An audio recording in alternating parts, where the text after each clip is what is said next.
at some point, the basic economics really matter. And they matter because, not that it's bad that rich people are getting richer, it's bad that everyone else is getting poorer. And it's especially bad that young people can't afford homes. Let me just put a very precise point on this. If you want a measure of how your economy is doing, I personally favor eliminating GDP as a measure. I don't even know what that is. It's clearly not relevant. They tell me Japan has a stagnant GDP. Have you been to Tokyo? It's the single most radicalizing experience you'll ever have because it's just so nice. You lost the war? Really? Can we lose a war and wind up like this? GDP. No. I don't know what even that is. The total economic activity. Oh, no.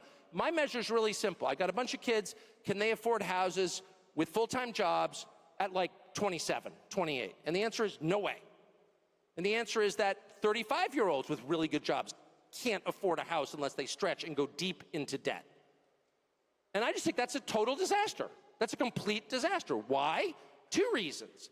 One, if people don't own things, they don't feel ownership of the country they're in. And the country gets super volatile because people feel like they've got nothing to lose. When you have a lawn, trust me, you're thinking long term.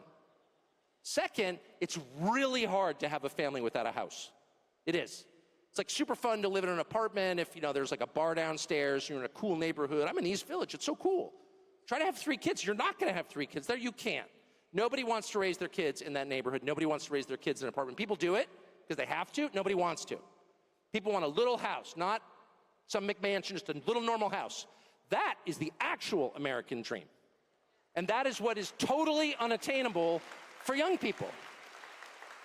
And so the only young people in general that you will ever meet who have houses are young people whose parents help them.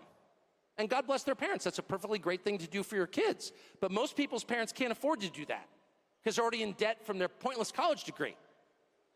So that is a national emergency. One of the reasons it's happening is because normal people with normal jobs no longer believe they can win in this system and that all the money is going to the worst people.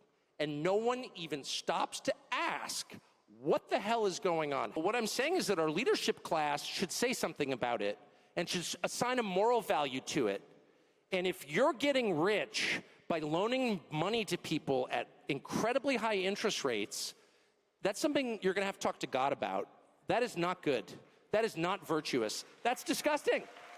And the fact that nobody feels free to say that, nobody feels like you can just say like 30% on a credit card? Why is anybody paying a credit card bill? Because they always say, like, if the very rich, if you borrow enough from a bank, you're kind of in charge of the bank because they need you to pay them back, so they're totally happy to negotiate terms with you. But if you borrow a little bit from the bank, they'll just take your house away. So what if people got together and just decided, wait a second, 30% interest is a lot, especially since they're pushing credit cards on kids like crack. And I know that conservatives are always like, well, it's your fault if you don't pay back the credit card. Yeah, okay, it's my fault, but maybe it's a little bit their fault too. They're pushing this crap on kids. So I say to this guy, maybe just people get together, not like everybody, but just a couple million people are not going to pay our credit cards and just like bring the bank to its knees, and the CEO weeps on television, they readjust it down a little bit. And he goes, oh, no, that's radical. That's too radical.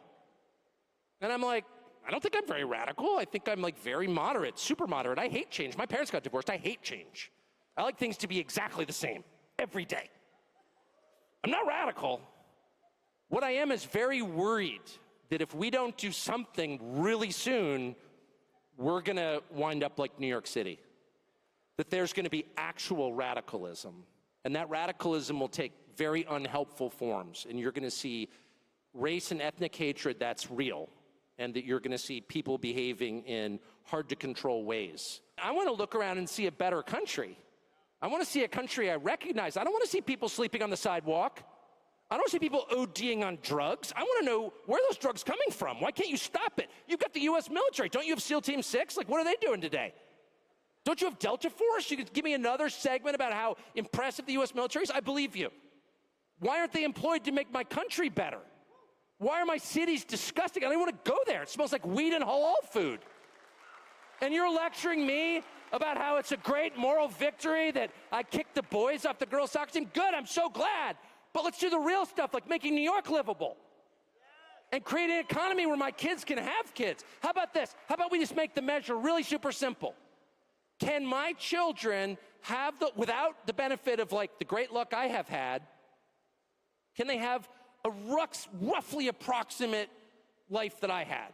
Or how about just a middle-class life? I think it's so important for every person to look around and make your own decisions about what's important. What's important to you?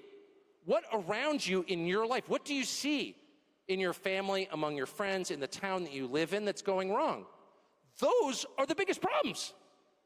Not what some shill on television is telling you your biggest problems are. He can shut up, but he won't. But look around. What's the biggest problem in your life?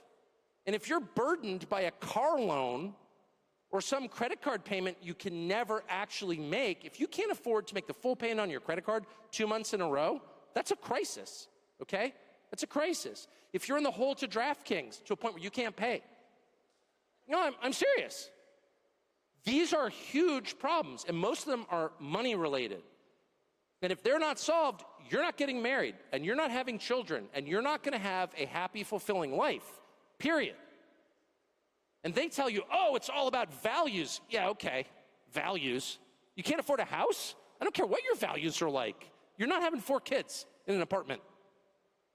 So you need to be heard on that. And anyone who tells you, oh, shut up, racist, hoist the middle finger and tell them, keep talking to me that way, pal, and we'll punish you.